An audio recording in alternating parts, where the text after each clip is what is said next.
लाला मूसा गुजरात से आपको बताते चले। ब्यूरो चीफ लाला मूसा की रिपोर्ट के मुताबिक सेवरेज मंसूबा का इफ्तिताह चौधरी नसीर अब्बास सिद्धू MNA हल्का NA 65 का इफ्तिताह के दौरान कहा कि मैं ना किसी मंसूबे का इफ्तिताह करता हूं और ना ही मंसूबों का किसी को इफ्तिताह करने दूंगा।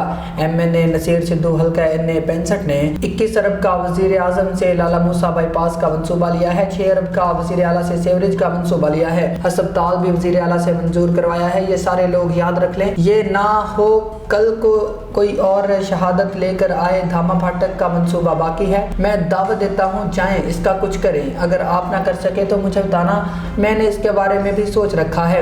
उन्होंने तो ठेके भी अपने बंदों के नाम किए हुए हैं। जाओ जाकर ठेके चेक करें। किसी सफेद पोश का शनाख्ती कार्ड साथ लगा होगा।